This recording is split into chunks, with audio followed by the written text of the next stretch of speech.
नमस्कार दोस्तों, स्वागत है आपका हमारे YouTube चैनल धर्मा पर। दोस्तों, आज की इस वीडियो को पूरा देखिएगा, नहीं तो आप इस वीडियो का गलत मतलब निकाल सकते हैं। तो वीडियो को प्रारंभ करते हैं एक कहानी से। बहुत समय पहले की बात है। एक संत थे जिनका नाम था ज्ञान भट्ट। उनके दो शिष्य थे, एक का नाम था कर्म भट्ट, दूसरे का नाम था भाग्य भट्ट। एक दिन कर्म भट्ट और भाग्य भट्ट के बीच बहुत बड़ी बहस छिड़ गई कि कर्म बड़ा है या भाग्य। कर्म भट्ट कर्म को बड़ा मानता था और भाग्य भट्ट भाग्य को बड़ा मानता था। बहस इतनी बढ़ गई कि उन दोनों को अपने गुरु के पास जाकर इसका उत्तर मांगना पड़ा। उनके गुरु ज्ञान भट्ट ने कहा, इसका उत्तर मैं जरूर दूंगा, अगली सुबह तुम दोनों मेरी कुटिया के आगे मिलना। ऐसा कहकर ज्ञान भट्ट ध्यान लगाने को चले गए। अगले दिन सूर्य उदय होने के बाद कर्म भट्ट और भाग्य भट्ट अपने गुरु की कुटिया के आगे खड़े हो गए। जब उनके गुरु कुटिया से बाहर आए तब उन्होंने अपने शिष्य को एक गहरे अंधेरे कमरे में बंद कर दिया। उस कमरे में रोशनी की एक किरण भी नहीं दिख रही थी। एक दिन बीता, 2 दिन बीता, फिर उन दोनों की भूख से हालत खराब हो गई थी।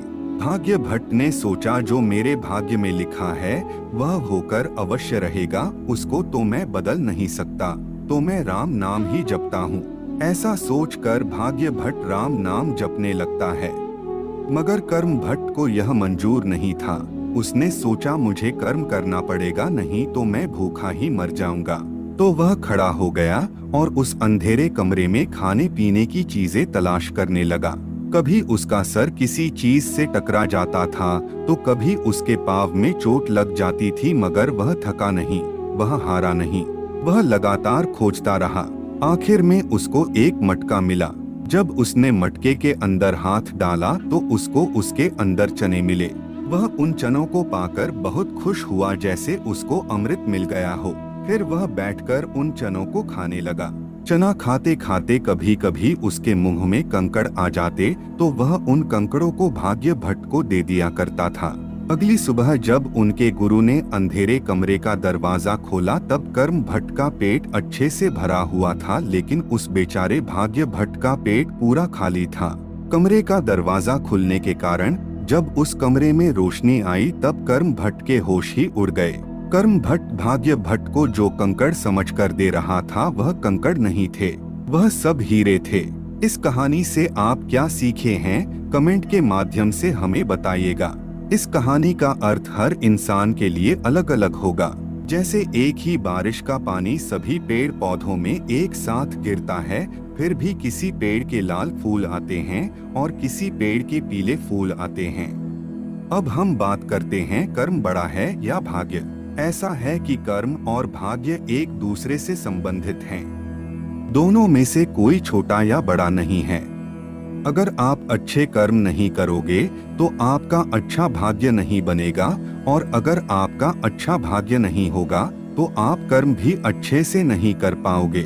भगवत गीता के 3 अध्याय के 8वें श्लोक में भगवान श्री कृष्ण अर्जुन से कहते हैं, अपना नित्य कर्म करो, क्योंकि कर्म ना करने की अपेक्षा कर्म करना श्रेष्ठ है। कर्म के बिना शरीर का निर्वाह भी नहीं हो सकता। मैंने जो आपको अभी यह कहानी सुनाई थी उसमें चाहे कर्म भट्ट हो या भाग्य भट्ट हो, दोनों को कर्म करना ही पड़ा। एक ने साधना की थी तो दूसरे ने खाने की तलाश की थी। कर्म करने से कोई मोह नहीं मोड़ सकता, और अगर आपने कर्म किया है तो उसका फल आपको अवश्य मिलेगा। मगर आप में से कुछ लोगों का यह प्रश्न हो सकता है कि भाग्य भट्ट को इतना बड़ा फल क्यों मिला। इससे संबंधित भगवत गीता के 18वें अध्याय के श्लोक 66 में श्री कृष्ण अर्जुन से कहते हैं, संपूर्ण धर्मों का आश्रय छोड़कर तू केवल मेरी शरण में आ जा, मैं तुझे संपूर्ण पापों से मुक्त कर दूंगा, चिंता मत कर। अब हम इस वीडियो के निचोड़ के बारे में बात करते हैं। कर्म या भाग्य कोई बड़ा या छोटा नहीं है। सफलता पाने के लिए कर्म और भाग्य दोनों चाबियों की जरूरत पड़ेगी।